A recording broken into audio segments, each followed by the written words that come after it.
You know, my agent at William Morris just laughs at me when I tell him what I do for a living. Hey, George, we know it's your new show, but sorry, we have to cancel it. I don't got nothing else to say about it. The ass munch I'm sitting across from has a sister with Disney who's doing Lilo and Stitch and Lion King 8 and everything. And you think these motherfuckers would throw me a bone? 48 minutes of dogs barking. 48 minutes of dogs barking. 48 minutes of dogs barking. 48 minutes of dogs barking. Growl. Growl. 48 minutes of dogs barking. 48 minutes of dogs barking.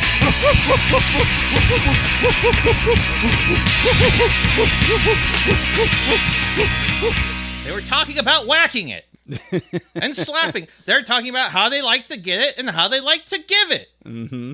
They were being little freaks. All right. Well, it is Thirsty Thursday. Wait, no, it's Wednesday. It's Wacky Wednesday. I'm trying to think, like, if I was an alcoholic 19-year-old at like Cape Girardeau that has already gotten 3 MIPs before classes even started for the semester. Wacky Wednesday.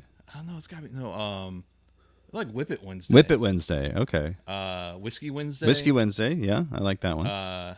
Wet Wednesday. Ooh. Yeah, Wet Wednesday. Wet Wednesday. All right. Oh yeah, you go down to the poorhouse and yeah, you get a little slopped up. You get a little wet with your boys whose parents all own like siding and furniture businesses.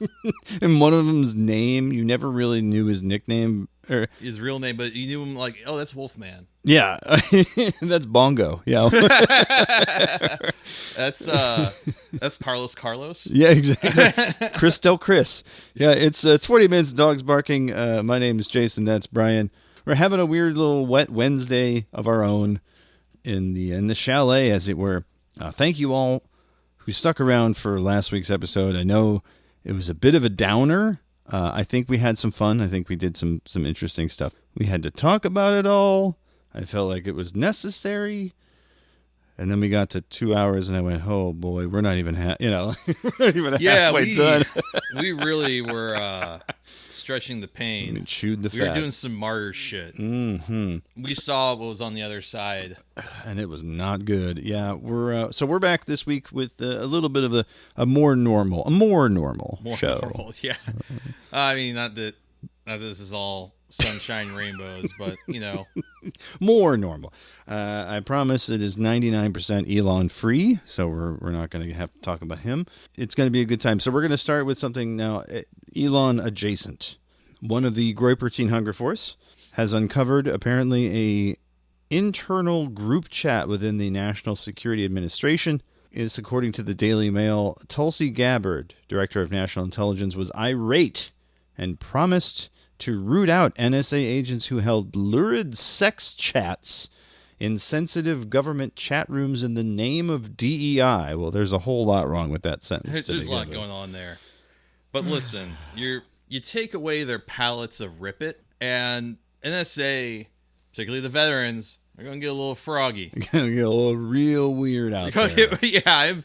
I've met some people that have worked for the NSA or have worked with the NSA. And like whatever feels like, man, I just need a fucking job kind of thing. And like came back like, yeah, that was really fucking weird, you know. Bad, like, yeah. It's just like a bunch of people that like, you know, every day is a steak dinner because like there's nothing else going on. It's just doing deep state shit and drinking yourself to death. So a lot of these group chats are pretty much as to be expected. Now, this article quotes Christopher Rufo, Hannah Goodman, both of whom are, let's just say, journalists in name only. They get hand-fed information and then they put it out because it fits their ideological bent, but they're the source on this, so we have to kind of go with it. It says these chats in the NSA's IntelLink messaging program were, quote, legitimized as part of NSA's commitment to diversity, equity, and inclusion. Pretty sure that's not what this was. This is coworkers blowing off steam talking about shit. Bullshitting. Yeah, it just happened to be done over a chat client. Yeah, you don't do that on the work chat. I'm sorry. I mean... you don't do it. I've said some shit on the work chat. Well... I've said some shit in the work chat. Well, have you ever worked in an office where there was a Slack channel or a Teams channel that was dedicated to being like, why haven't they fired this person? They won't stop saying fucked up shit. Yes, but that's but then we got rid of Slack and that went away. So these chats quote agents who have claimed to have undergone gender-affirming surgeries or gender reassignment surgery, including one who called their artificial genitals, quote, everything. Others casually referred to how much they enjoyed having sex upon having the surgery in the work chat, saying, quote, I've found that I like being penetrated, never liked it before GRS, but all the rest is just as important as well. Another bragged that the surgery allowed them to, quote, wear leggings or bikinis without having to wear a gaff under it. Others discussed laser hair removal, with one saying, quote, getting my butthole zapped by a laser was shocking. Yeah. Estrogen injections were referenced. Hey, I enjoy helping other people experience boobs. Others talked about polygamy, ethical non-monogamy, one claiming they were part of a 9-member polycule. Okay. Yeah. Who cares? I'm not surprised. I think this goes on in most workplaces on some level. At my previous job, had all kinds of conversations about shit. I didn't work with any trans people, but there were trans people that worked in my building, and like had to set people straight and give them better context. And like sometimes you're not like doing it to be like parading. You're kind of like, hey, you know, you might say that to the wrong person, and all of a sudden find that like you're getting the shit kicked out of you. Right? Don't do that. Yeah. So I got course correct you, as I said last week about the summer help at a previous job. You know, like you don't have to think like your parents. You can have different opinions. It's okay. So Rufo posting here at Real Chris Rufo on Twitter, exclusive, all caps. Grossman, Hannah, and I have obtained logs from the NSA's secret transgender sex chat room in which NSA, CIA, and DIA employees discuss genital castration, artificial vaginas, piss fetishes, sex polycules, and gangbangs, all on government Folks, time. they're talking about sucking and fucking when they should be helping Israel. How can we stand for this? Ladies and gentlemen, Mark Levin. Oh, Mr. Producer. Get Michelle Obama in here. And then Elon Musk quote tweeting Rufo with, well, at least we know what they did last week. Double cry laughing emoji. We got him. Says the guy with a fucked up dick. Right. Your gender affirming surgery. Hair plugs. The plugs. shit you did to your jawline, your fucking hair plugs. Like, I don't know, man. Fucking something about glass houses. You know, I would say that he should start one of his cars in the garage and just sit. But unfortunately, an electric vehicle doesn't create exhaust. Futile gesture. Yeah. And they said, well, you know, we're gonna be placing these people on leave and all that. So yes, unfortunately, those folks did get fired. Now, in non-Musk news, somewhat related, because it is about, you know, of folks of how shall we say, what was the old 90s catchphrase? Alternative lifestyles. Remember that? That was the way. This courtesy of Adam Bumas, writing for Ryan Broderick's Garbage Day. The headline, Tumblr users broke global music charts with a dance track full of homophobic slurs. Oh. So yes, the Slurs song, it says here, credited to Tumblr user Bigfoot's-biggest-fan, rules, and is also completely not safe for work. Any discussion has to start there. It is a well-produced, catchy track that would be illegal to play on the radio, which obviously makes it go harder. The song peaked at number 4 on the iTunes US dance charts last Tuesday. The day before, it was also the 83rd most popular single in the US on iTunes. The song started from a Tumblr post from last year where multiple users shared stories about human resources training courses that used homophobic slurs in the context of what not to say. It's like Cartman walking through the tunnel of insensitivity. Yeah. He comes out, I'm gonna go again. So Bigfoot's biggest fan did speak to Garbage Day, saying that they created the song in DaVinci Resolve and Fruity Loops, starting with a backing track and a text-to-speech program reading a real HR training presentation. Quote, when I did the text-to-speech, it worked super well with the backing track, so much I decided it needed to be done properly, they said, so I went back and copied in 2 more lists of slurs. The result blew up on Tumblr immediately, and Bigfoot's biggest fan quickly submitted the song to iTunes and Spotify. Tumblr blocked the post from being promoted on its Blaze-sponsored post system, and on January 30th, the Australian Recording Industry Association rejected it from a spot on their digital charts. However, none of that stopped the song from charting on iTunes or doing impressive numbers on Spotify and YouTube. 100,000 plays on both platforms, as it says. Of course, people responded. Bigfoot's biggest fan. Tumblr staff finding out that their site has crowdsourced a viral song, only to discover it is 100% unusable in any corporate marketing scenario. It's a screen grab from Arrested Development with George Sr. saying, I have the worst fucking user base. And then Chaser here on Tumblr. Australian music industry, God. We wish local music was more popular, and the monkey paw then curls. It's a banger. Let's just throw a little bit of this in here. Booty Bandit, Twinkle Toes, Bender, Butchie, Castro Clone, Femboy, Fairy, Big Homo, One Who Plays the Pig Trombone, Light in Loafers, Dutch Cousins, Scissor Sisters, Girly Man, Pitcher, Catcher, Dives for Bands, Nancy, Prancy, Broadway Van, Pufter, Mary, Packer, Queen, Batting for the Other Team, Donut Bumpers, One Who Swish, Long-Term Roommates, Bottom Bitch, Beaver Eater, Bean Blicker, LGBT Mafia, Nelly, Jesse, swings both ways. Avoid these terms in your workplace.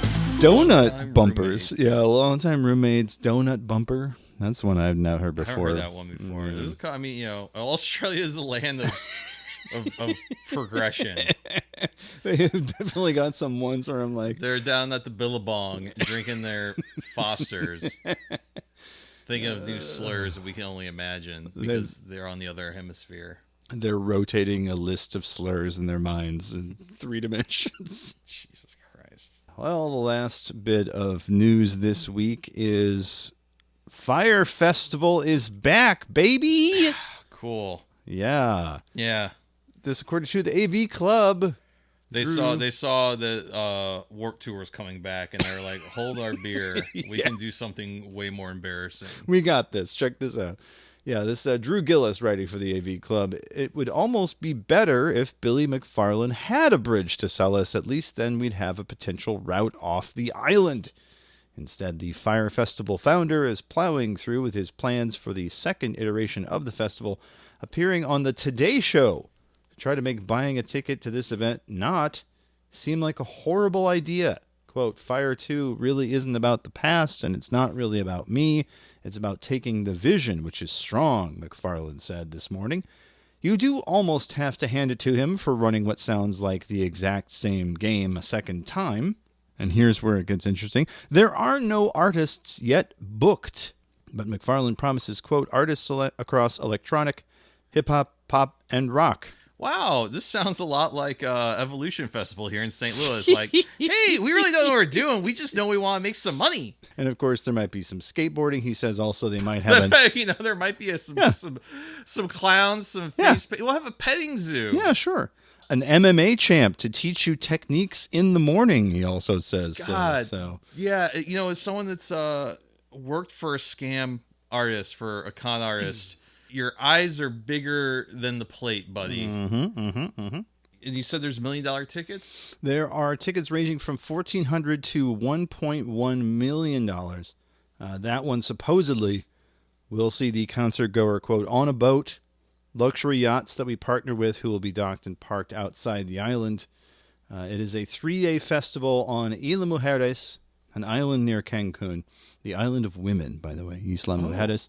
But at least if the artists don't pull through, again, Drew continuing, you can go underwater or in a small plane with a guy who spent a little less than 4 years in prison for fraud charges. I mean, what could go wrong?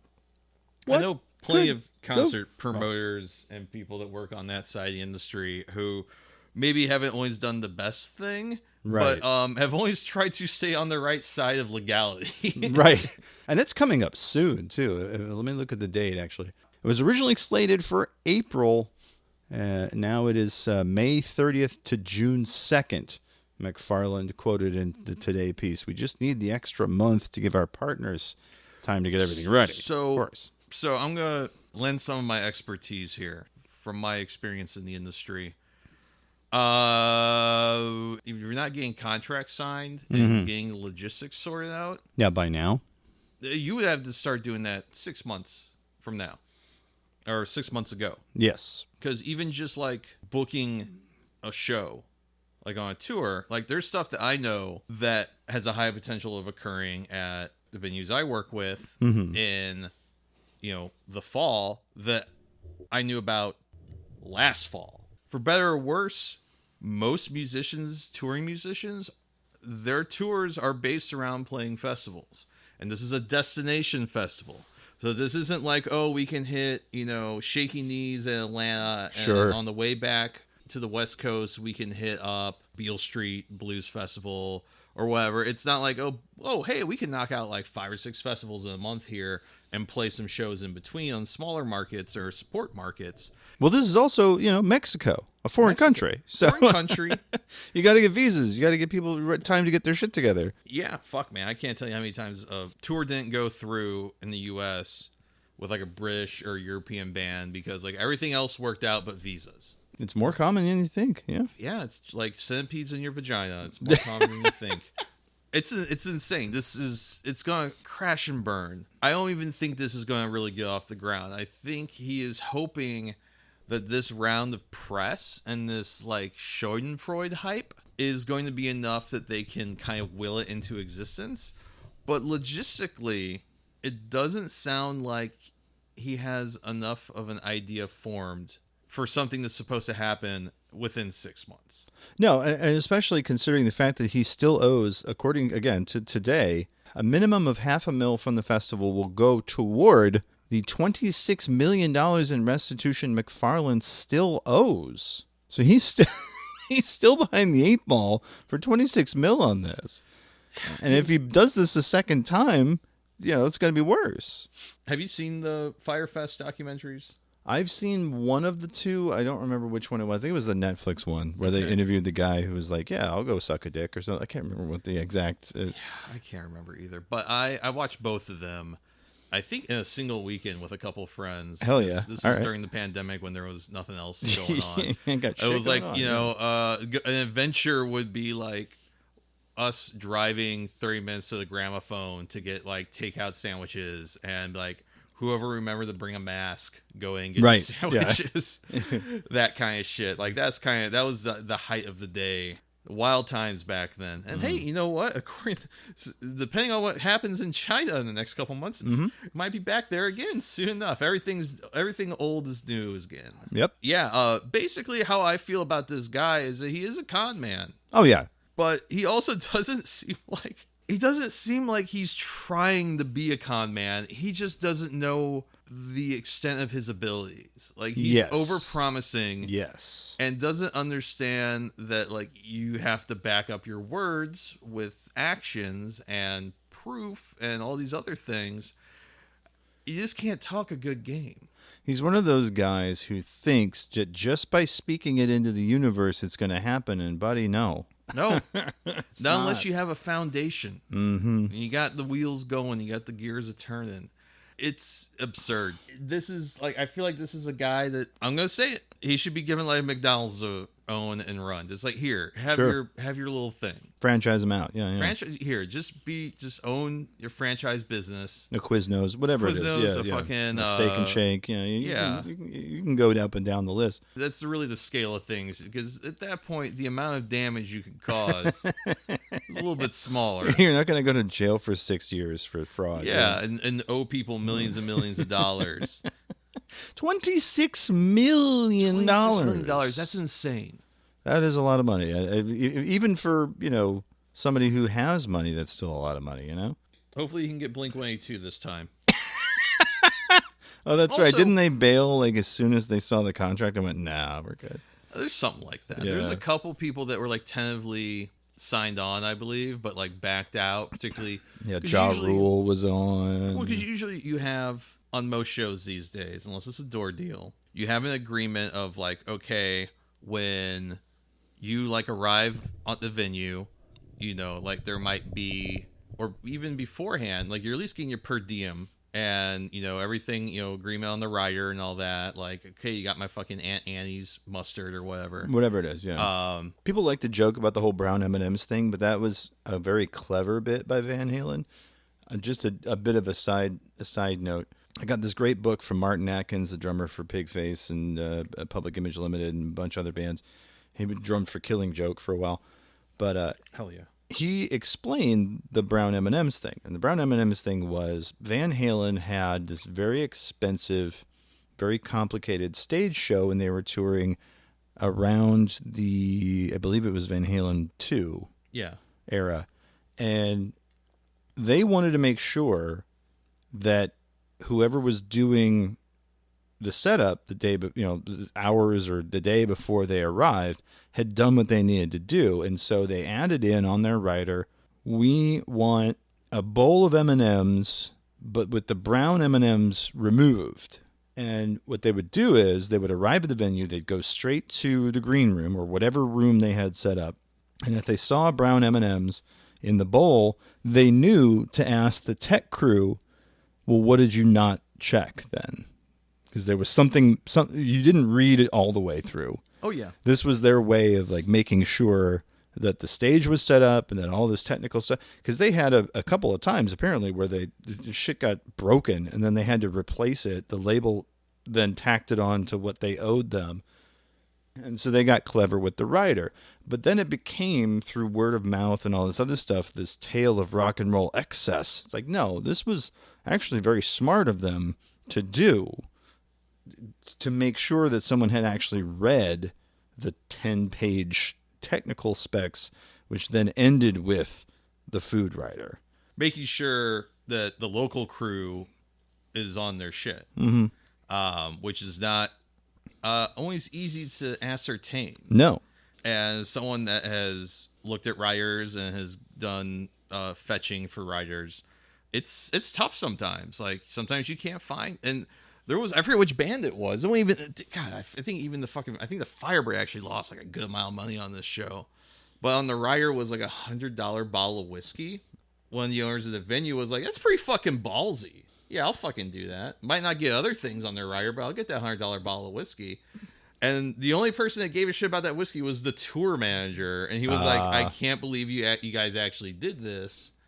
And he was like, man, get some shot glasses. We're all doing... It was fucking tasty. Okay. I forget what it was. But you do things like that, and all of a sudden, the agency that represented that band and like their label, all of a sudden, like, oh, okay, the Firebirds takes care of our guys. Yep. So we're more likely to put our bands in the Firebird for a while until they fuck up or whatever. If you're trying to do it in June, that's beginning of festival season. Yeah. Most bands for their festivals they're starting to announce. They've got stuff on the books. They're booked. Who you gonna fucking get? Vanilla Ice and Kid Rock? Maybe they're gonna get The Gathering to come down to Mexico. I don't know. A lot of those guys can't travel internationally, though. So it's Tech Nine. Maybe he might be able to make it, but. You know the funniest thing I ever found about Tech Nine? Yeah. Is that apparently he's just like a really sweet dude. Yeah. But the thing that I found out was that I had a buddy, he went to college in KC, and that's like, where Tech Nine's from. Yeah, yeah. One of the things that he did to make some money on his side was that he was like a nanny. Oh, okay. And he was a nanny for like some really nice, well-to-do families. And one of them were like next door neighbors are like, grew up in like the same subdivision as like where Tech Nine was from. And he's like, yeah, Tech Nine grew up with some money. Oh yeah, he yeah. might have done some hood rat shit, but he grew up with some money. And I'm like, oh, okay. Yeah. It's all image and acting. Come on. Yeah. But on the flip side, there are people out there that are nasty ass motherfuckers and freaks, like Cool Keith, who has shit on his writer like, I want like Dollar General soda. I want like gas station fried chicken. Hell yeah.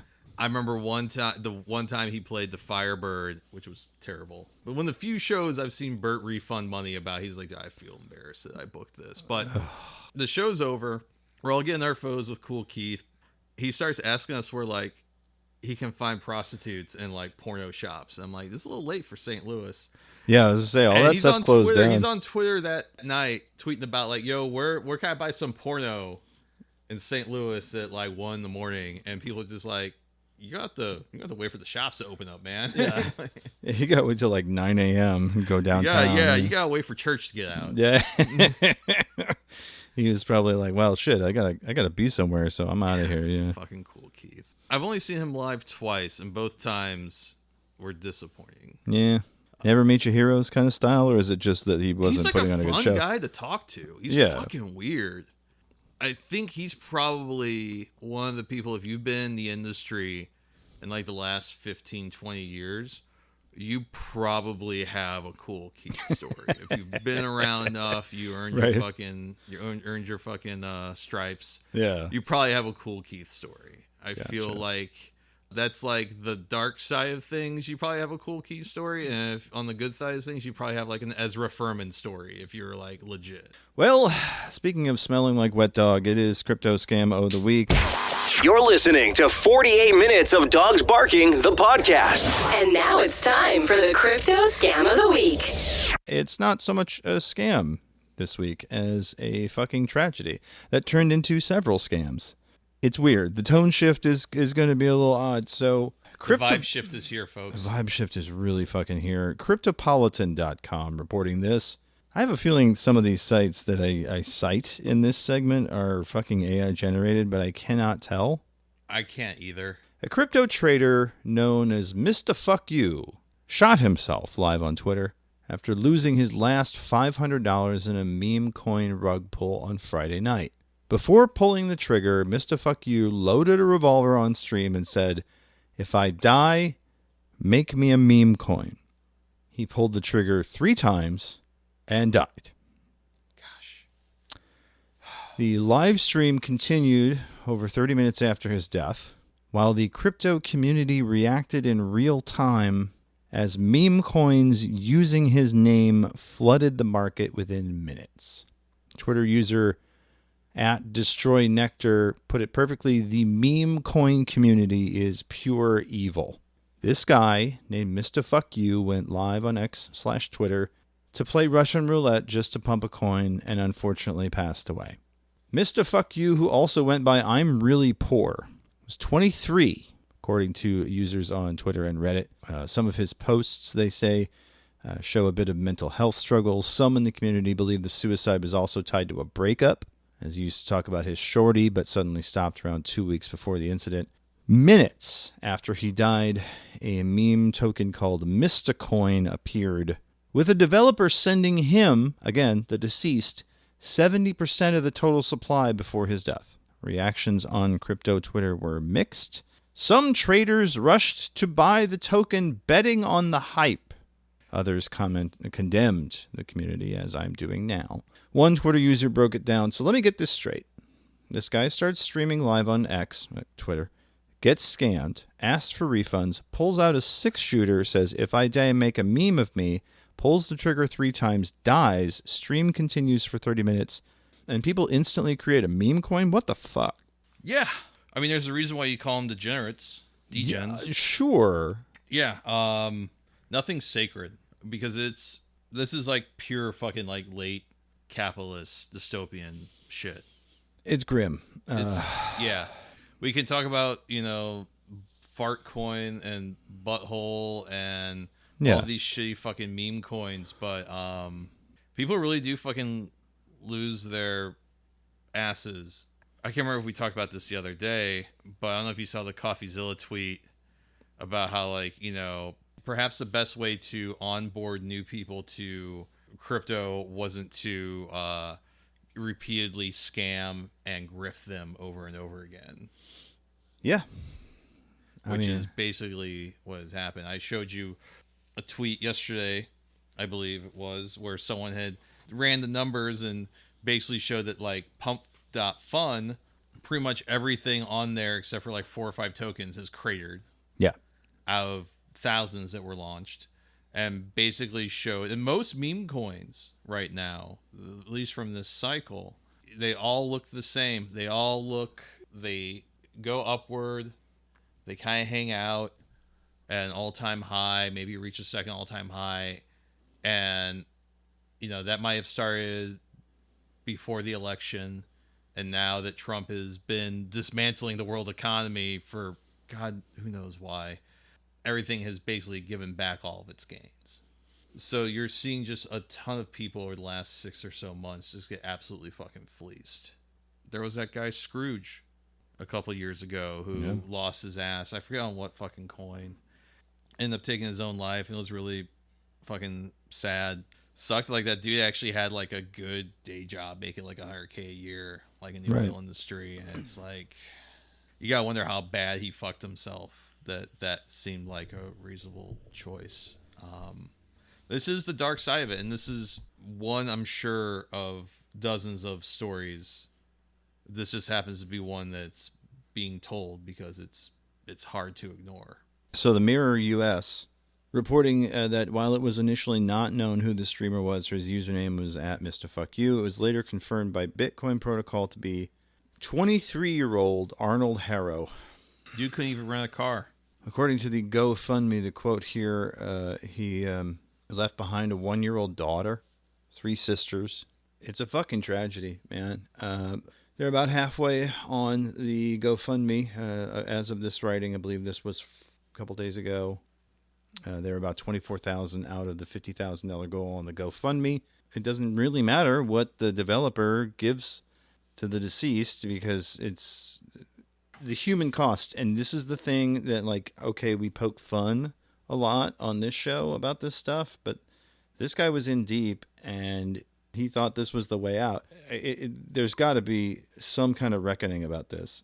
I know it was self-inflicted, so this one maybe not be the use case, but there's a cost to all this shit that goes beyond the usual stuff we talk about when it's destroying the environment, or it's fucking with people's livelihoods. This man died. 23-year-old guy with a 1-year-old died, and we can pin it to this scene he was in, the online casino. Right. So if you see any MisterFuccYou coins, obviously avoid them. They're clearly going to be a cash grab and a scam. That's, I think, the biggest warning we can give you. That is financial advice. That is financial. I'm going to say all those coins have probably gone to fucking zero, unfortunately. I would imagine. Better or worse. I would imagine. And probably a couple people got fucked too. I mean, fucking the Trump coin has given back most of its fucking gains. Trump, Melania, there's like 3 or 4 that were released in the same time period. I think we covered 3 in one night. WorldCoin or World Fun Forum or so. There was like 3 or 4 fucking USA coin, like all kinds of shit, man. Like it's the fucking noise to signal ratio with crypto is insane, and there's so much shit out there that's just designed to take your fucking money and to go off to North Korea, some asshole's bank account, some dude in Ghana gets to buy a couple chickens. You talked about it being a casino. Well, at least at the casino, there's drinks and pretty girls and shows, and there's a reason to be there, other than losing money. This is taking all the fun out of it, reducing it straight to tragedy, and it's going to keep happening. And this isn't the first. No, this has happened a couple times. Probably more than we know. I can think of several. Not great. Crypto Scam of the Week. Anything related to MisterFuccYou, that's bad. Yeah. So, Brian, are you signed up for couponbug.com? No, I'm not. I love couponbug.com. What am I missing out on? Tonight's main story is a story about having fun online. We figured you needed a bright spot after last week's dirge of badness. And annoying other people in video games is probably the most fun you can have online these days that doesn't involve, making threats against an elected official. So we're talking about specifically trolling in Team Fortress 2. We love Team Fortress 2. Team Fortress 2 has been out for, was it 20 years now? 17 or 18 years. It's very close. Okay, we're almost there. 16? I don't know, gosh. It was the beginning of Steam because that was when the Orange Box and all that was kind of coming out. Orange Box, yeah. So this was if you pre-ordered Orange Box, you got to play the open quote beta, which really was just the finished game, a week early. And I have a very distinct memory of just basically playing TF2 for like a week straight. And there was a mod that was being created at the same time called Fortress Forever. Okay. Which was supposed to be a source mod interpretation of Team Fortress Classic. Okay. And they got kind of bamboozled by TF2 releasing a week early. So they threw their mod out as well. So it was basically just playing Fortress Forever and TF2 for like a month or so. And like Fortress Forever was very old school, very dedicated to the original ethos and design language of the original Team Fortress. But that's not what people wanted. No. This was the beginning of games feeling a little bit less like Quake or Unreal Tournament and feeling more like, class-based. Yeah. I feel like the first game, 2007 here it says. Mm-hmm. I feel like this is one of the first games to really get exposure through new avenues like YouTube. Going back even further, I mean, originally Team Fortress was a mod for Quake. Team Fortress Classic was a remake in the Half-Life engine, and then Team Fortress 2 came maybe 8 years later. 99 to 2007. So 8 years later, it went from a fan-made mod for Quake to an official product from Valve, creators of Half-Life. They had worked on it for a very, very long time, so much so that even Wired Magazine considered it vaporware because it took them 6 years to even get to a certain point. And then, TF2 finally came out in 2007 with the release of Source, the Source game engine. It really changed the game in a lot of ways because it was very cartoony. It had a very distinct art style. Unlike anything at the time, a lot of stuff was still kind of in that Unreal, brown. No, you're right, brown years of video gaming. This was Xbox 360, PS3 era, so yes, everything was very brown. A lot of bloom, big lights. But this was very cartoony. It was colorful. You could easily figure out that a character was a certain class from across the map. There was a lot of stuff that TF2 did that made it kind of the platonic ideal of what an online multiplayer game was. And it was from that popularity, and then a lot of people got on it. Because we talked about online Half-Life griefing in a previous episode. Oh, with G-Man Squad. With the G-Man Squad.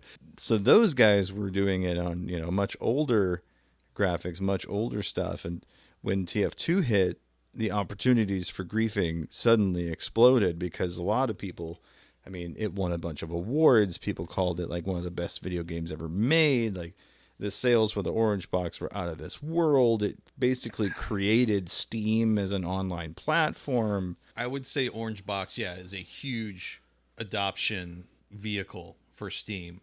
Because up until that point, Steam was a little dicey. People still had some weird taste in their mouth about Half-Life 2 being like you had to register for Steam if you were on PC. And, people felt like they didn't really own the game in the same way they did. Like if they owned it, they had like a physical disc. Mm-hmm. But TF2 was undeniably so fucking fun, so fucking creative in its art style and its sense of humor.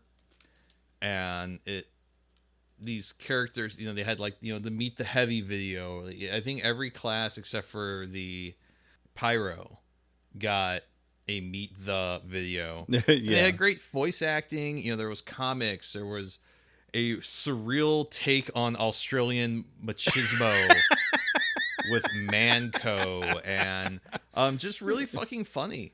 Some really clever use of artistic direction to convey, like you were saying, like silhouettes. Team Fortress 2, it's two teams. It's red team. It's blue team.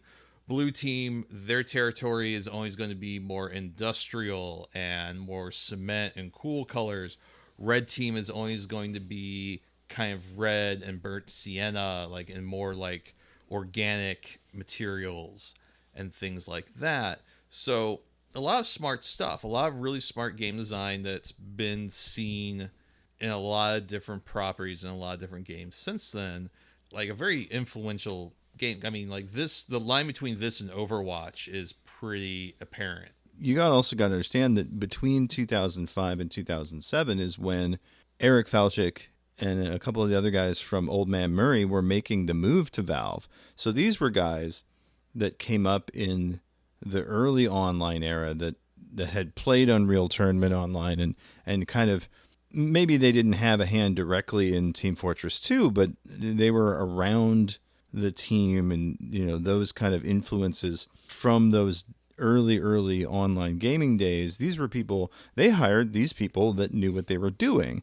And goddamn, did they do it? You know, they got the right people, and they got the right people to come in and do everything. You know, from the art to the everything. So fucking clever. Just to see, because that game was in development hell for so long, and you know, stuff like Duke Nukem Forever, which is a famous development hell game, finally gets released, and it's, boy, it feels dated immediately. But this felt fresh and invigorating, and just fuck, man, it was so much fucking fun. And I mostly played on the Something Awful servers, which were Lost Continent servers. Mm-hmm. So there was like Hyperborea, stuff like that. They were named like, you know, like Atlantis, and gosh, just played the fuck out. And I, at the time, was still posting in YCS, Your Console Sucks, which was kind of the anything goes video game forum on Something Awful. And there was tons of memes and in-jokes, and, you know, the video that we're going to be talking about, it was seeing the names on there. It's like, those people are still on my Steam friend list. I still see them, like, you know, firing up Baldur's Gate 3 or like Fallout New Vegas every once in a while, or I might have actually hopped in a couple of games with them of Helldivers, because that was real easy. That one of the cool things about Helldivers, you can just, someone on your list is playing, you can just jump in their game. Bing bong, but real fucking easy.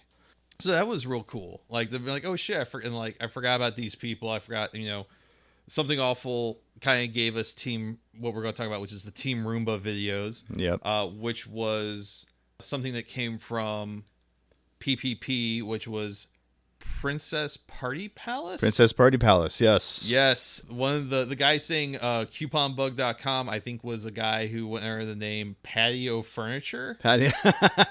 Well, Patio Furniture was one of many people saying couponbug.com. I'll give you right here a little clip of this. Here, let's just hit this. Have you heard about couponbug.com? I love couponbug.com. Couponbug.com. Couponbug.com. I love couponbug.com. Have you heard about couponbug.com? Couponbug.com. Couponbug.com. I love couponbug.com. A lot of this griefing came out of the fact that TF2 was a little buggy. Very buggy. I mean, come on. I want to say about probably the first 6 to 12 months of its release. Oh, much longer than that, but they kept trying to squash all the bugs. Like, as far as stuff like that was super game breaking, or like, you know, would cause people to leave servers. But some of that stuff could be really funny if you griefed it right and you didn't do it again. Like, people that find exploit, particularly on the LC servers, they might fuck around with that exploit for an hour or two, get the footage, make a fucking troll video, and go from and put it to bed. Because they didn't want to get their Steam ID banned from the servers. No. But we're all fucking goons, and we all like fucking a shit show. And the game was never that serious to begin with. God, I kind of lost my train of thought there. But yeah, there was so many little fucking memes, like on the map 2 Fort. Yes. Yeah, there's these two forts, for people who don't know. It's two bases on the opposite side of each other, and there's a no man's land middle ground that has a little bridge and has a roof on it over the bridge. Right. And there are all kinds of different ways for different people in different classes to use that space to get from one side to the other. It's to capture the flag or capture the intelligence. One of the things that snipers would do, because they would hang out on these perches, is that they would have sprays, and they would be something really offensive, like Goatsy, gay porn, meat spin. Yep. A popular one on the Lost Continents servers was an anime gif of a woman being fucked doggy style and the penis coming out of her nose or mouth. So people would spray that, so you wouldn't you would be like, oh, I want to snipe them. Like it was real fucking dirty boy hours there on the LCs. And 242 Furious was another one. Yeah, 242 Furious was one of the folks from Team Roomba, a gentleman by the name of Floor_Master. I think I still might be Steam friends with him. Oh man, well, because a lot of people continue saying that Floor Master died, but I think that's just a joke. I think this is just a meme. But yeah, Floor Master, founder and owner. It says here, according to the wiki for itself. Okay, great. It's unknown when 2F began. But it likely began late 2007. Yeah, because that's when Team Fortress 2 came out. It began its forum. So it had its own forum, forums.242furious.com, 2008. Yeah, Floor Master created it. Let's see here. The 242 Furious community Steam group began February 2008. And there was a YouTube channel strictly for 242F. 31 videos uploaded from April to January of 2010. Now, of course, the server has shut down. They've tried to bring it back a couple times, but yeah, 2012, the server shut down. It said the forum stated that the server and forums were seized by law enforcement for running an illegal gambling operation. But this was a joke by Floor Master. They briefly returned 2018 with the same IP and with Floor Master as the admin. So here's some of the best of. One of my favorite things is that 242 Fury has introduced something that Team Fortress 2 did not have, which was Goomba stomping, meaning that on 2 Fort, you could jump from the roof onto another player's head and kill them, a la Goombas in Super Mario Brothers. Here's a little bit of this. One of the users, by the way, is remember when sex felt nice? Yeah, the great usernames. Unmighty Noob. And some of these maps would take forever, which is part of where a lot of the trolling and like some of the memes came from, is like particularly like Dust Bowl. Could take fucking forever, or some of the... There's a long run back on Dust Bowl from one side of the map to the other, yeah. So like a lot of servers by default didn't have a time limit for Dust Bowl and a couple other maps. Right. Sometimes I swear I probably played a couple games of Dust Bowl that like lasted like an hour or two. Oh, that took forever. And there's a couple of maps like Hydro that got banned from a lot of servers because they could go on forever. Yeah, you could play on Hydro for 3 hours. Yeah. I just so happened to pause this particular video though as player Black Hussein Obama has joined the game. No, you've got it wrong. Black Hussein Osama. Osama. Oh, see? Is it? Let me take that again. The TF2 usernames were so good. But yeah, a lot of the fucking in-jokes and stuff just came from the fact that these games could just take fucking forever. But you were still having fun. Again, they continued to make jokes about Floor Master dying. The TeamRoomba.com website in 2008... This site is dedicated to the memory of Ryan Floormaster Mannion, and it was this huge poem. You have struck upon something when the folks at The Escapists would write about it. This was from 2008. Kyron Gillen writing this under the category Power of Laughter. The power of prayer. Have you griefed with your Lord tonight? You notice something is amiss, he writes. The scout is stuck halfway up the wall. This is problematic. Normally, it'd only be problematic for the scout. But the wall in which he's stuck is the doorway to the room where the rest of his team are. He's jammed himself in such a way that the door is equally stuck with a gap that's just too small for the team to escape. Someone speaks up. Is he glitched or is he being a douchebag? There's a notable pause before a voice answers, I think it's a little column A, little column B.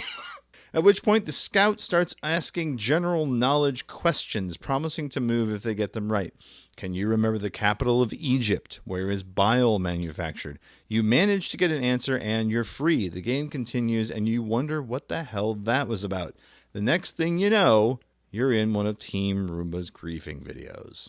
In the same way that the sort of hugs and kisses types of gamer has found new ways to express his enthusiasm. I don't know. Fucking Australians are weird. I'm going to get this one. It's these bad days. writing, first of all. In the same way that the sort of hugs and kisses type of gamer has found new ways to express his enthusiasm with easily available internet video, so has the more negative one. I have never met a hugs and kisses type of gamer unless they're talking about Animal Crossing. Anyway. Yeah. Arriving at the initial crest of enthusiasm towards Valve's Team Fortress 2, Team Roomba's video showing an array of petty, hilarious, and oft imaginative cruelty was an immediate mimetic sensation. Jesus, this writing. Griefing is usually little more than plain sadism, but with the right soundtrack and frame-perfect editing, Team Roomba's videos have turned it into a kind of comedy performance. Or, at least, something other than just being a douchebag. Couponbug.com? Boy, this writing is rough. Chatting to the actually charming Team Roomba in a series of emails, Roomba mainstays Jur, a.k.a. Jeremy, and Floor_Master, a.k.a. Ryan, are amused. It's kind of weird to hear us characterized as doing performance comedy, but I think it's fair to say, says Ryan. I do think there is a difference between griefing to make people miserable and the sort of tongue-in-cheek griefing that was most prominent in our second TF2 video. Just over a year since their first primitive steps into online movie making, they now dominate the front page Google search for griefing video, and they've learned a lot along the way. As one might expect, the Roomba experience wasn't exactly planned. Roomba, as some sort of griefing organization or comedy troupe, however you want to see it, is really a new thing for us. I'm not sure we consider it to exist at that level yet, says Ryan. To us, Roomba is still just a group of internet friends who play games together and record said games when we find something funny about them. The group found their origins in the diaspora of culture around Goon Central Something Awful, specifically the Kentucky Fried server, where they all played Battlefield 1942. They continued, moving on to new games as they arrived. It only became a group in name when they found themselves with a desire to enter a Battlefield 2142 tournament for kicks and had to name their clan, hence Team Roomba. Quote, the tournament experience was a fiasco and remains TR's first and last venture into competitive gaming, says Ryan. The move to griefing video was prompted by the most dangerous of influences, plain boredom. You run out of things to do and start looking for unconventional ways to have fun with the game, says Ryan. There was a long dead time between BF 2142 being released and the next big FPS, so as they waited impatiently while Enemy Territories Quake Wars Crisis and Team Fortress 2 inched closer, they looked for other distractions. It was Roombaite Penif Smash who made the leap with a glitch he discovered in Battlefield 2142. Penif Smash. Penif Smash? Yes, he was a FIAD trainee with me way back in the day. I think I still probably have his contact information somewhere. Fantastic. Well, we'd love to talk to him. 20-something years ago. So they found a glitch in the Titan mode. Basically, if you remember what Titan mode was, you had to blow up another team's Titan airship. So it says, you can't damage your own team's consoles, but Penif Smash discovered that if you kill yourself, any mines that you've laid remain. If your kit is then taken by the enemy, the mines switch side and can be detonated at a safe distance. Quote, so by doing this, we confuse the hell out of a lot of people by bringing the enemy Titan shields down a few minutes into the round when it normally takes half an hour. They started thinking about other ideas before Penif Smash began to record and score them. The first was actually inspired by other players' unsportsmanlike behavior where they flipped on friendly fire and alternately killed and revived players from the offending clan, effectively holding them hostage. Let's take a look at this. I haven't seen this one. I'm a dipshit. You're the one with crap-tastics, bitch. Tactics. I love that it's Bobby Darin, by the way. I go sing. And this one, they're just they kill the one guy and then keep reviving him, and then kill him immediately after again. Now, a lot of people are doing this now in stuff like Apex Legends or what's the Call of Duty one? This is Warzone. They're doing it in Warzone. It just bring him back. Okay, kill with a knife too. Just ASL. The guy calls him a slur. He's ASL. Hebrew_Harry is the username, by the way. Do that to my clan again, and I'll kick your fucking asses. It says. Simpler times. Now, what I find is funny, and G-Man Squad did this a lot, where they would just like play annoying sounds over voice over IP. Yeah. A lot of these, aside from couponbug.com, did not involve griefing of that sort. Of course, they would later do some more of that, but I feel like there was a time period for that, and some folks were like, this is done. We're not doing this. I still, every once in a while, will find myself in a Call of Duty lobby because I'm a glutton for punishment, and I'll hear people like having full arguments.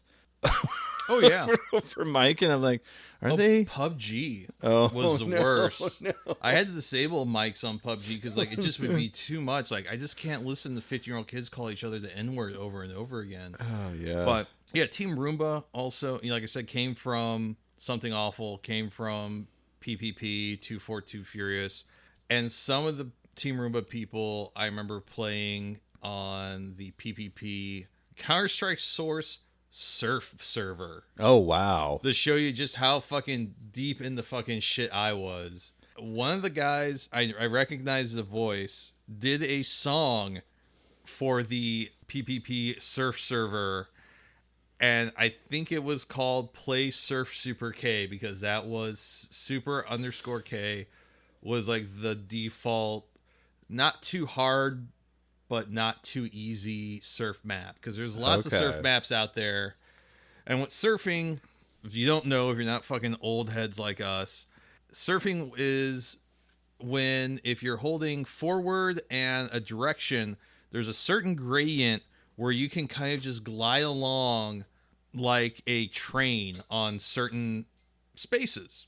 And so people would make these challenge maps where you would be surfing, as it were, on these gradients, and there's like a certain way to like jump on off them and things like that. I haven't done a surf map in years, but it's very fucking technical. And you can kind of do it with TF2, but TF2 characters aren't, aside from the scout, typically fast enough. They don't have like the right weight to do surf maps. Yeah. But I still find myself humming along to, I don't remember what the beat is, but the line was, Counter-Strike. Counter-Strike.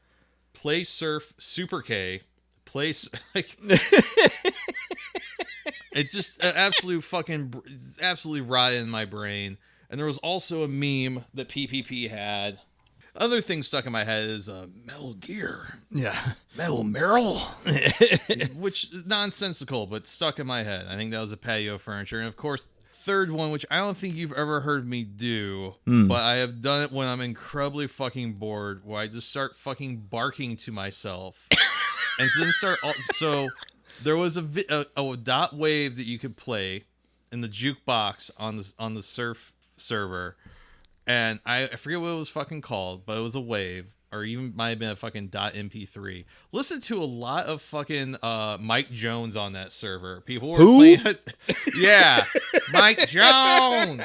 You know my name. That's right. Yeah, dude, listen to so much fucking Mike Jones. You have his phone number memorized. I did for a minute, man. That's all we did. I would come home from college, bullshit on that server, listen to Mike Jones on the jukebox. But there was one that would get played every once in a while. There was Patio just going, and there was a phone ringing in the background.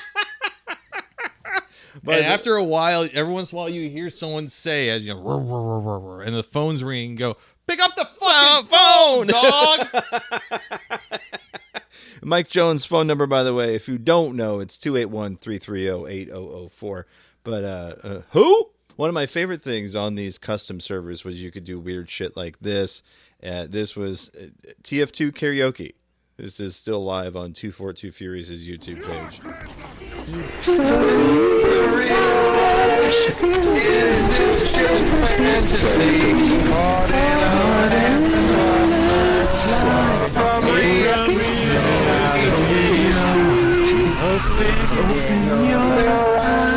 Look up to the sky and sing.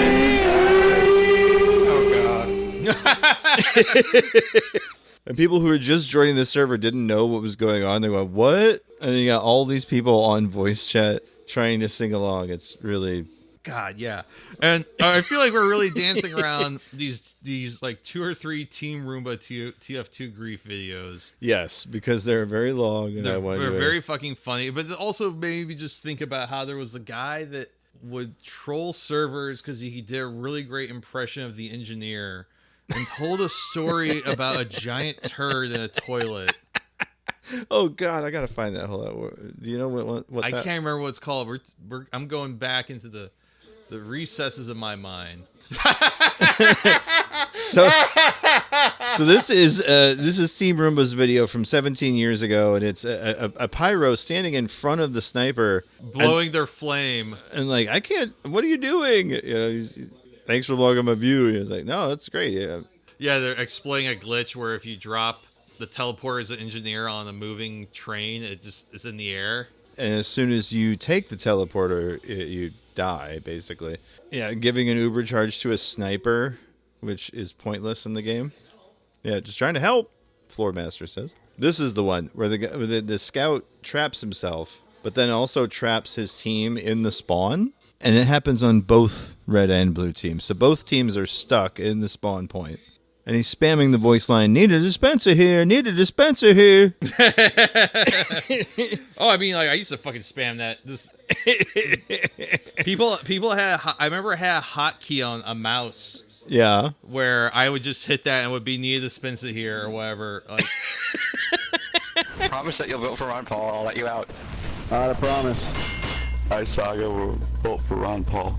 I'm already voting for Ron Paul. I, Josh, will vote for Ron Paul. I, Cal, pledge to vote for Ron Paul. I, Brandon Master, pledge to vote for Ron Paul. Greetings! Welcome to another episode of Team Fortress 2 Trivia.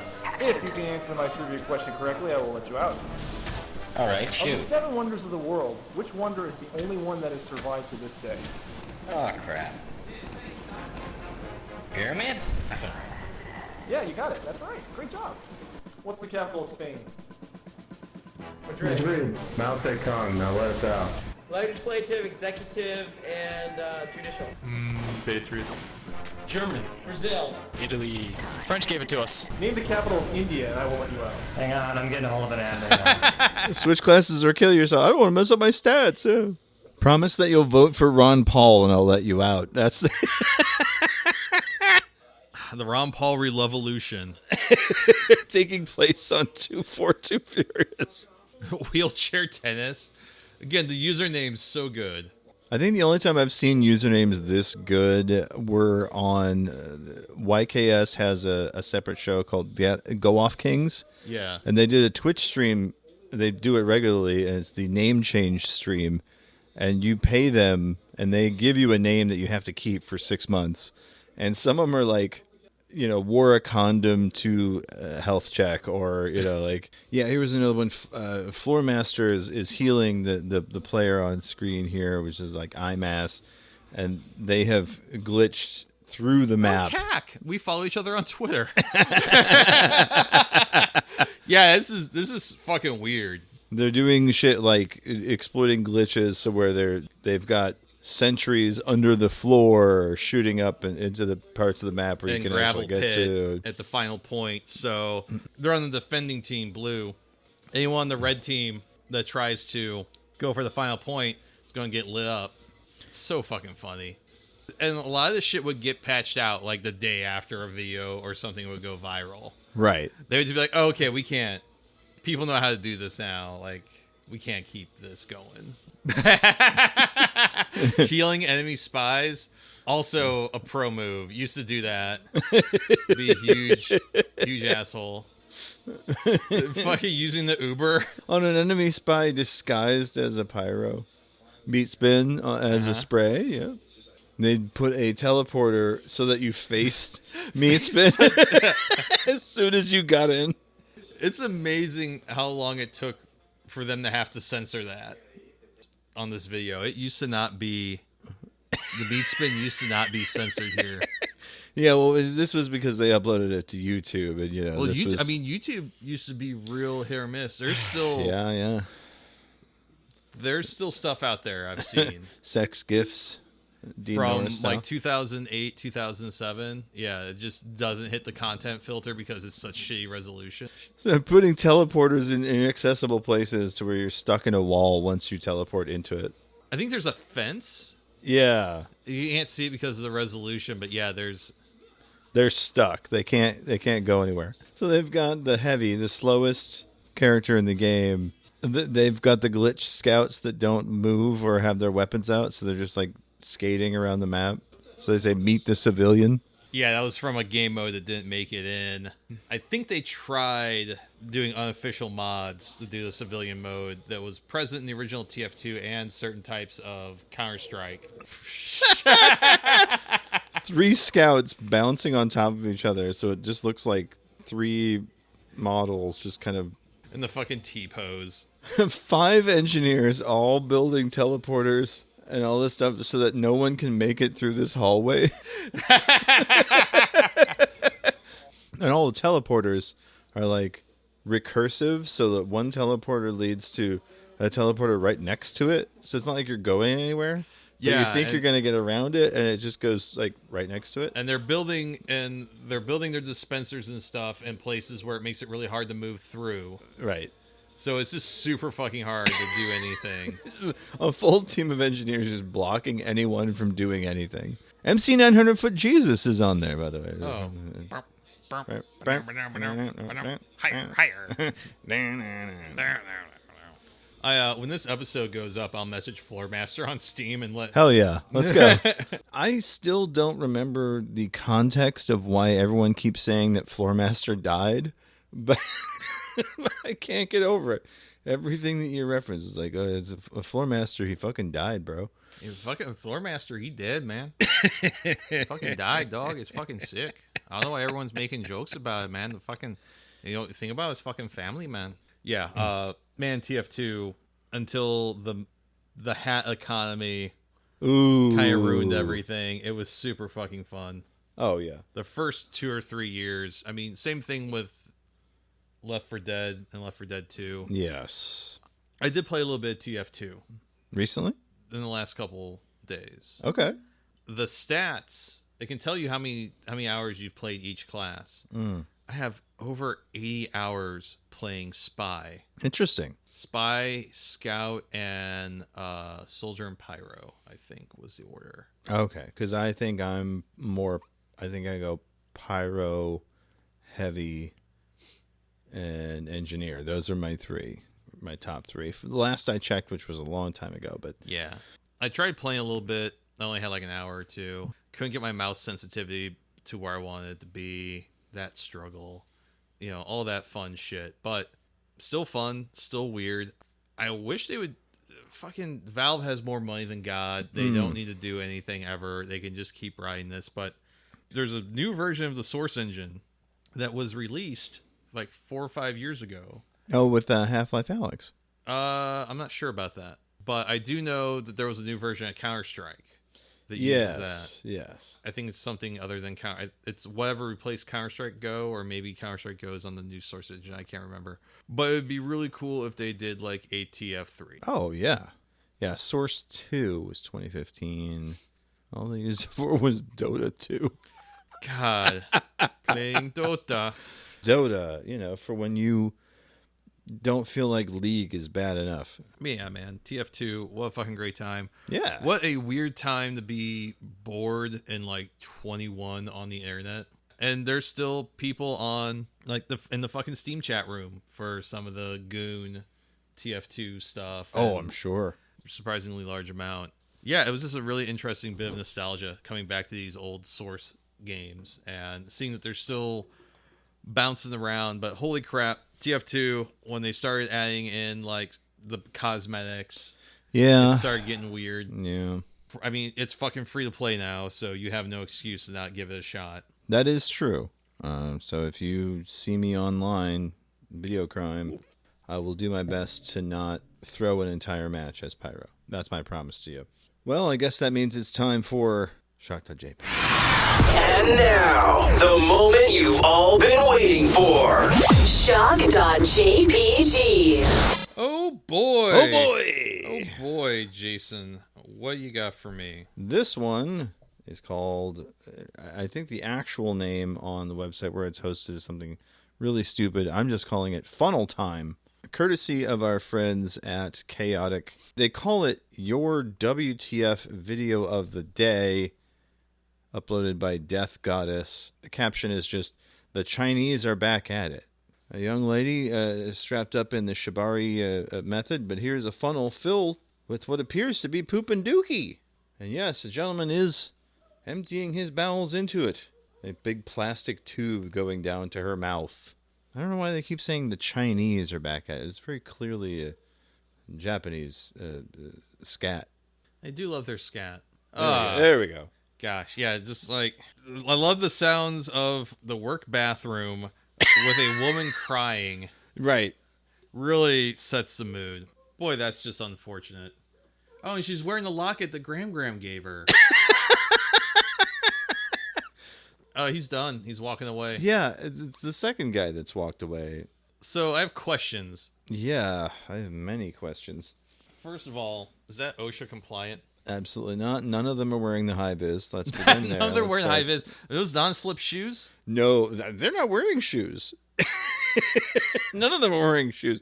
They do have some weird plastic wrap around parts of the structure of the video is really odd too, because these guys are dookieing / pissing into a funnel on the second floor, and she's suspended somehow, again, shibari roped up with the funnel going to her mouth, but on the bottom floor, and it looks like, I don't know how familiar you are with the Showtime television series Dexter, but it looks like one of Dexter's kill rooms that he's got all plasticed up. And yet everything is going straight from a funnel to her mouth, so there's nothing to clean up, you know what I mean? It's very odd. Everything looks like it's coated in plastic. I'm not entirely sure. It feels like it's from a James Bond porn parody. No, Ms. Bond, we expect you to munch scat. Yeah, I don't know. No, James Bond, I expect you to boof. Yeah. Something. I don't know. It's one of those weird ones. And it's just like, well, they're right. It was WTF video for sure. Okay, so you put a plastic, what looks like a hamster's habit trail from a funnel to the mouth. I don't know. I don't know how anyone would find that sexy either. I don't know, man. Like, oh no, doo-doo. Oh, dookie. Oh no, doo-doo. I always warn myself off of doing gore shit on this segment of the show, but I'm starting to wonder if I need to ramp it up maybe, because it's doo-doo. It's boring. Yeah, we've numbed ourselves to doo-doo. The pee-pee and the poo-poo. Again, it's my bread and butter, but it's also just like... I still got the hat. Right. Oh, so do I. I wear it all the time. I love wearing that to the store. I love wearing my pee-pee poo-poo hat to the store. Everyone knows what you're about. Yeah. That's right. I'm here at Aldi getting these Haas avocados. But let me tell you about my piss and shit fetish. Listen, I am getting this coffee, but you must understand that it makes me go Duke. You know, like coffee doesn't make me shit. I don't understand. Really? Like coffee and White Castles do not. Well, White Castles is strictly farts. That's just farts. Because every once in a while, it'll get me a little gassy. Because the onions. That's it. That's all it is. Why you get a shit ton of onions? Well, that's the thing. I think you might be one of the people who are just like, yeah, I eat onions all the time. What do you mean? Yeah, I eat this. I'll keep eating this garbage. That's right. Absolutely. As well you should. White Castle is a national treasure, and fuck the haters. Oh, White Castle gave me the bubble guts, man. Shut up. The old runny tummy. Hey, you got the pimp skitters for another reason, and that's not it. That's all I'm saying. Yeah, I don't Again, never had any crazy coffee. Coffee? No. No, coffee No? never really made me shit. Tea, though. I'm not saying that caffeine doesn't Yeah. help. Yeah. But like I've worked with people like they have coffee, they have their the second cup in the morning, and halfway through it they're like, oh, I'll be right back. Yeah, I think that's less about the coffee and more about the routine. Sure, you get your body trained, And then your body's like, okay, second cup, time to hit the dump button. But no, it's just I'm lactose, so I hit the cheese. So if I got too much creamer, that's when my body goes, no, it's time to go. Other than that, no, coffee itself is fine. But interesting. That said, I guess it's time For the breath mint. breath mint.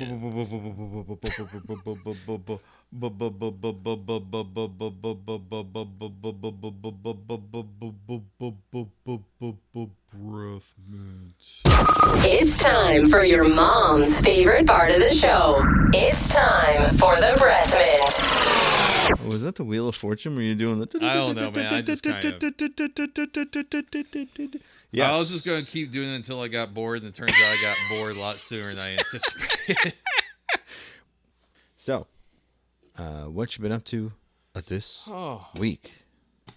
Well, it's only been a couple days since we recorded our last I know. But, replaying Resident Evil 2 with a friend and finding out how bad I am at it now, since I was getting into speedrunner-esque ability. Oh, no. I kind of lost it, but we're having fun. And I also just have like a real heavy love for Resident Evil 2, and I feel like that remake does so many things right and able to keep the original spirit of the 1998 game and keep it moving forward. Learning how to cheese bosses by using the knife because the knife is fucking borked and things like that. Also playing, because my friend, they had only ever seen a Leon playthrough. And I usually don't play Claire because I hate not that I hate Claire's game, I hate the Sherry segment. But there's a way to cheese it that I found out, and it's not super obvious, I think, to some people.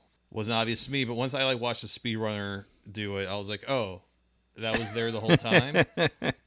So had to familiarize myself with a Claire playthrough, but that was super. That's still a fucking fun game. I still like it more than the RE4 remake. Okay, I can see that. I think it's a less convoluted story. Resident Evil 4, I think, does a good job at making a very fun game, and obviously it's super influential in the original and the remake. The remake is still super fucking fun. You've played it, right? The RE4 remake? No, actually. What the fuck is wrong with you? I played the GameCube one, emulated, played the... it's fine.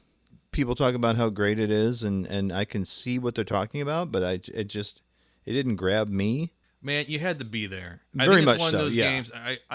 It was one of those games where I feel like you had to play it within months of when it came out to really get it. It's like how boomers fucking love Jimi Hendrix. Sure. And you listen to Jimi Hendrix now, and you're like, yeah, this is tight, but I don't know if it's that cool. But you gotta understand, so much has been reiterated based on someone like Jimi Hendrix. I mean, Stevie Ray Vaughan's guitar playing is just a reiteration of Jimi Hendrix in a lot of ways. There's a lot of really shitty people there, just a reiteration of Stevie Ray Vaughan. Right. Having worked at a Guitar Center twice in my life. Right. You would know. Fuck yeah, I would know. But yeah, RE2 Remake, still interesting, still fun. I like playing it on my Xbox Series X because it is really nice and clean and has...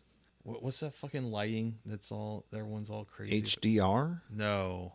RTX? Yeah, RTX lighting, I guess, whatever. The shit that everyone was like, wow, Cyberpunk looks really is a terrible fucking game, but you can do this really crazy lighting that makes it look really good.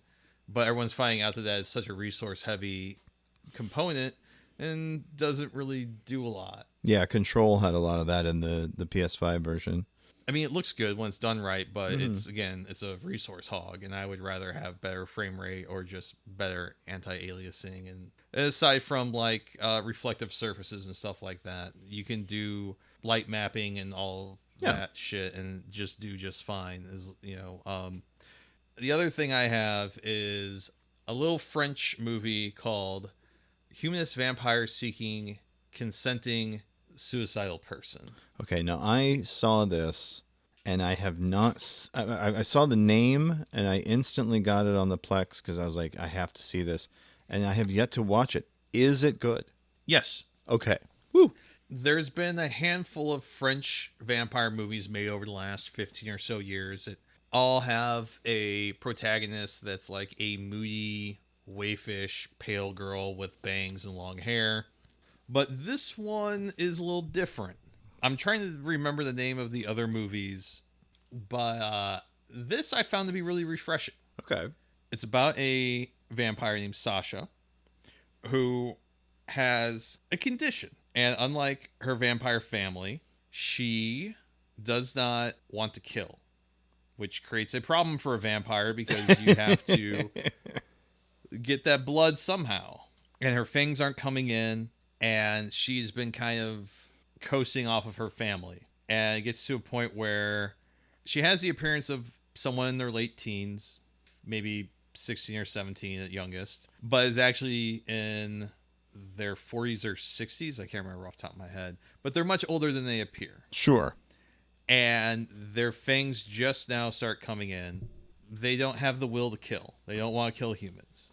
Right. Again, the paradox of you have too much empathy towards people, but you need their blood to live. Right. How do you circle that square?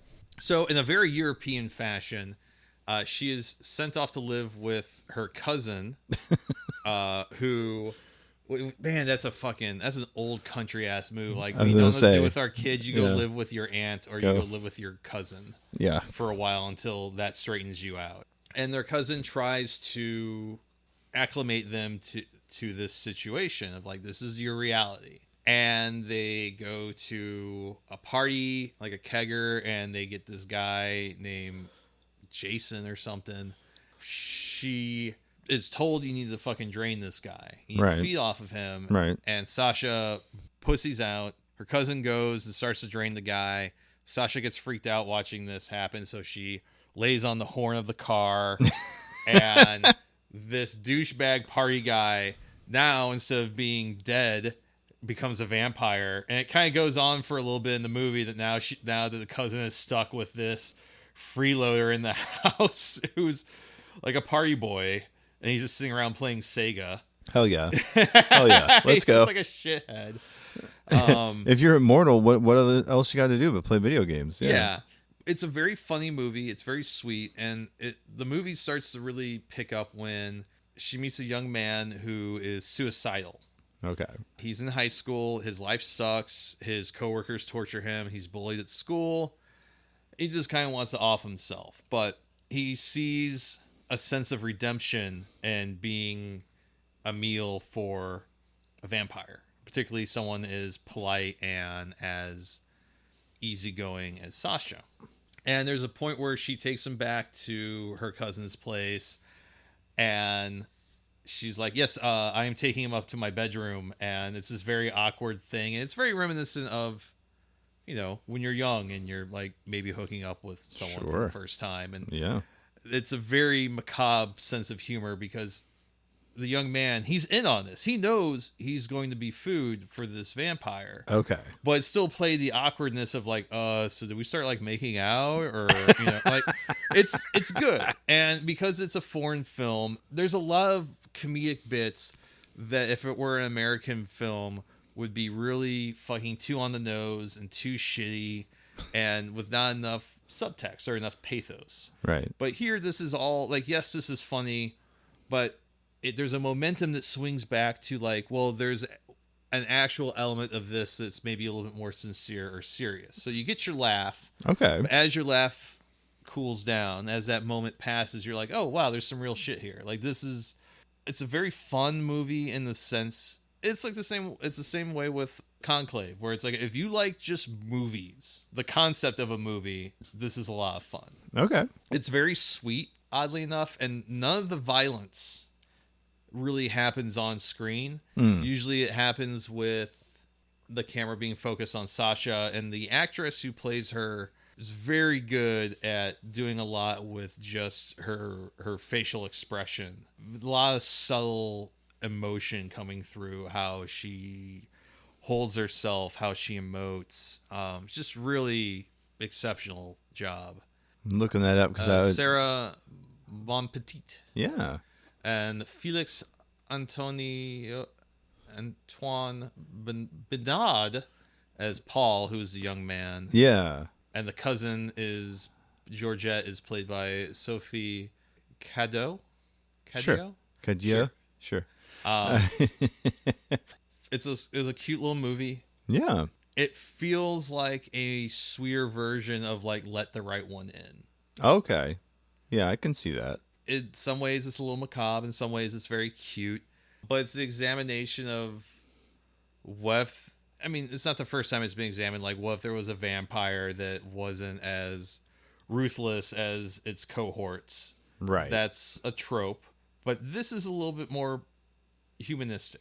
And also, it gives the opportunity to show that even though her family are pretty kind of cold and calculated about how they go about their sustenance, they are given opportunities to kind of like show their depth as characters, not be one notes. So it's a very well written, very well performed film. I don't really have any criticisms. Like, it's got a good pace. Cinematography is where it needs to be. It's nothing overblown, but it's nothing short-sighted. It's just everything just feels like, oh, this clicks. Like, everyone, it feels like a movie where everyone showed up and knew what their job was. Well, that's always nice to see. You love to get that, especially something a genre movie. Yeah, and it's just like a fun little vampire movie. Good vampire movies are so hard to come by. I think the last one that I really liked was probably Only Lovers Left Alive. Well, and the original What We Do in the Shadows.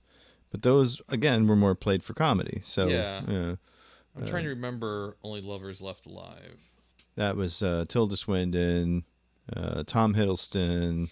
2014, yes. I've heard of this. Oh, it's a hoot. It's Jim Jarmusch at his best. Tilda Swinton and Tom Hiddleston, basically the two co-leads there. And but boy, you got a John Hurt appearance right before he passed. Jeffrey Wright showing up in there as Dr. Watson, which is not the same. And a bunch of, again, more French actors, Ali Amin. But again, a lot of these are minor roles. It's a very small cast because a lot of what happens is just between these two characters, Eve and Adam. Yeah. But at the same time, he's this fading rock star, and she's his lover from long ago, and they reunite. Have you had a chance to watch the new Interview with a Vampire? I have not. That is next on my list, but I'm currently rewatching Severance. So once have you gotten to season 2 yet? I have not yet because I'm starting over because boy, it's been 4 years or 3 years between the Severance seasons, and I want to really refresh my memory to really get in there. I'm kind of waiting for the season to be over with. Same. And then just do like the free trial of Apple Plus. Yes. Binge that shit. Yeah. I got the Blu-ray of the first season. I'm going to watch all that. And then by the time I'm finished with that, the second season should have all aired. And then, yes, I'm going to do the very same. Because, yes, it's... Except for Severance, there's not a lot on Apple TV Plus that really is worth doing. Foundation's okay. Man, it's fine. The thing about Foundation is that the production values are so good. The casting's not bad. Yeah. But we stopped watching it. This is back in the day, like 3 or 4 years ago. We stopped watching it because I, in particular, would fall asleep. Mm-hmm. And I would still be like, wow, there was one point I think we tried restarting an episode like 3 or 4 times. That's when you know. It's time. But the thing is, didn't hate the show. Still found it to be a completely enthralling story. It's a slow burn. It's so fucking slow. Mm-hmm. But it's like all of it's interesting. The intrigue, the time jumps, but something about it was, man, that shit would just fucking put me to sleep. Like that, yeah. But yeah, so one of the things that I didn't fall asleep during, this is one of my breath mint things, is Dreamcorp LLC. Brian, are you familiar with Dreamcorp LLC? I have heard of it, but please explain. Okay, so John Krasinski, in his infinite wisdom, post The Office, threw a bunch of money at a bunch of shows that were on Adult Swim, and one of them was this thing called Dreamcorp LLC. Now, John Grease is the lead in that. You may recognize him as Uncle Rico from... Oh, hell yeah. Yeah, from Napoleon Dynamite. How much want to bet I could throw this football over that mountain? Exactly. So he is the star of this. He plays Dr. Roberts, who has created a way to get into people's dreams and fix their mental problems. And so you would think this would be a big deal, but no, he's stuck in a strip mall. He's stuck in a strip mall parking lot in like the middle of nowhere. I think they established that it's somewhere out west because I think there's one episode where they drive out to the desert. So it's surreal. It's bizarre. Mike Proch is in it from What We Do in the Shadows. He was Colin Robinson. A rotating cast of patients who come in. So you've got these character actors who show up for an episode. But yeah, the whole thing is, Dr. Roberts takes these patients in and tries to fix their mental problems. And so a good chunk of the show is, in this dingy, gross place, Dreamcorp LLC. And then the other half is rotoscoped animation in these increasingly surreal styles within the dreams of the patients themselves. And so it walks that fun line between workplace comedy, surreal madness. It's got a lot of Lynchian tones where everything's just kind of off. Yeah. And it's never explained. It's just like, yep, this is the way things are. There's a guy named Ahmet who is on so many drugs at all times that he doesn't remember anyone's name ever. And there is a horny robot named Terry, voiced by comedian Stephen Marchand, who also does a lot of the voiceover work in the show. It's a cavalcade of who's who. It came and went. Adult Swim had it for 2 years. Adult Swim sold it to Hulu, who promptly canceled it. So it ran for 2.5 seasons. It gets to the middle of season 3, and then right where the normal midpoint of a season would be, it just ends, which is unfortunate. But you do see some really funny things, like online people like Bobby Lee from the Bad Friends podcast shows up as a prankster named Tricky Ricky. Just so many little touches in there. It is very surreal. It's fun. It's gory. It's disgusting. There's a running bit about Dr. Roberts has these USB ports implanted under the skin in the backs of his hands. As the show goes on, the USB ports look like they're getting more and more infected. So every time there's this close-up of his hands and he's plugging these bits in, it's like, ugh.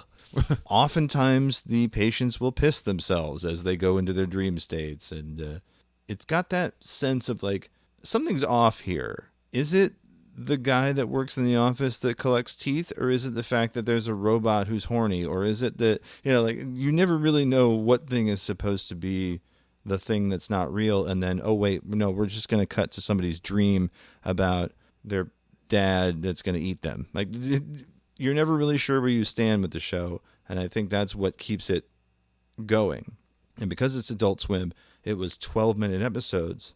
And so it never wears out its welcome. It's just bang, bang, bang, bang. You'll blow right through it. I mean, we started it last week, and we finished it like the other night. It's a super quick one. Adult Swim, for whatever reason, has removed it from their website completely. You can't find it on Hulu. It's all gone. Who the fuck knows? John Grease on his Instagram has basically said, yeah, they're not going to do anything about this show anymore. We're in Westworld Season 4 territory here, where they're just writing off shows and just going whatever. It's dumb as shit. I don't know why they're doing this. Well, it's because Warner also owns Cartoon Network and also, I believe, has a stake in Hulu. And Warner has just been fucking spiking properties left and right. It kills me. The same thing happened to Children's Hospital. Children's Hospital is brilliant, and it's just gone. Yeah. I think it was like within the last 6 or so months, MTV cleared off like all of their back catalog.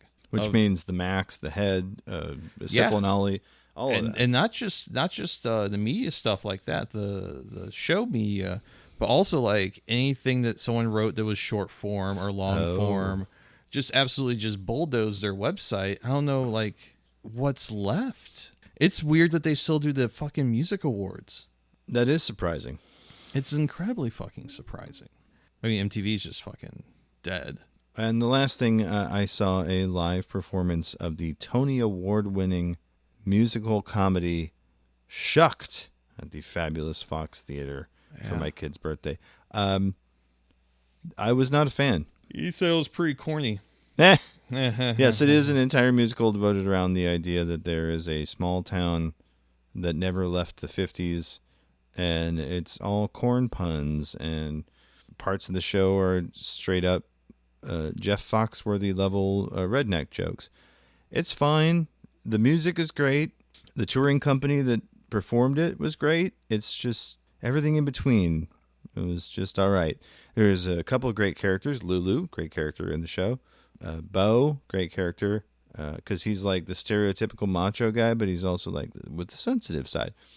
So the whole plot is that, you know, that in this little bitty town, this girl and this guy are about to get married, but then the corn starts dying, so she leaves town to try to find a way to save the corn. Well, she runs into a con man, and the con man tells her, "Oh, of course, I'm going to help you save your corn." Of course, he doesn't know what the hell he's talking about. Right. It's very familiar in terms of musical theater. But I think the big experience for me was just, you know, at the Fox. I have not seen something at the Fox in a long time. Fabulous Fox, gorgeous theater in St. Louis. Jeez, I think the last thing I saw at the Fox Theater was the White Stripes. Mm-hmm, and that was probably like 2006 or 2007. That was when Jack White was in his Zorro on Donuts phase. Oh, yeah. The last thing I saw there was probably Tori Amos on the Strange Little Girl store. So, wow. Yeah. So. But yeah, that was my weekend, was those two things, really. Yeah, I think that means it's time for us to tell people where to find us online. Brian, where can people find you to harass you on the old internet? On the old internet, folks. Folks, you want to harass me on the internet? You can find me on Twitter at iShotGuidBoard, ISHOTGUIDBORD. You can find me on Instagram at A Music Photographer. You can go check out my portfolio of live music photography over at assholemusicphotographer.com. And if you want to check out the last and only good media website left in screwy St. Louis, you can park your internet cheeks over at theartsstl.com. I believe that's all I got. Big J, what you got? Oh boy, well, you can find me as a part of a podcast that's not this one. There I play a fictionalized version of Stephen King over at Submitted for the Approval of the Midnight Pals. This week we are doing a Q&A session. It's kind of fun, a little bit of fun we're doing before our next big episode comes out. That is midnight-pals.simplecast.com or wherever fine podcasts are sold. You can find this show at a number of places, but my personal favorite is the telephone. Give us a call, 314-246-9766. That's 314-AHOY POO if you like to spell with your telephone. Shoot us an email, jason@4:8minutesofdogsbarking.com, Brian with a Y at 4:8minutesofdogsbarking.com. Tell us what you think about the show. We always welcome your feedback. We'd love to hear from you. You can also support the show, patreon.com/4:8minutesofdogs. I did want to point out a couple of comments we got this past week on our extra long episode that we just put out. On the Your Kickstarter Sucks Discord, also known as the Pisscord, member Cool Man says, "I really enjoyed this. You have a new subscriber, so welcome, Cool Man." Thank you, Cool Man. QAA Discord member Evil Ken says, "Your pod's intro is something," so I'll take that as a compliment. Thank you, Evil Ken. And then a Discord member over at friend of the pod, Ed Zitron's There's Your Ed At, Maleficant, appreciated the phrase, the new modern yokelore, and he called Brian a poet. So. Thank you very much. I appreciate that. I took a couple poetry classes in college. I'm fairly certain the instructor, the professor, would not say the same. Well, at the same time, you do that thing. Leave us comments, shoot us emails, whatever it is, and we will, of course, read them on the show. Well, as we always say at this time, namaste, good luck, give mommy a good gut fucking. 25th Amendment now. Who ate all the pussy? And release the Epstein list. What's going on there, boys? And also, couponbug.com. Couponbug.com. CouponBug.com.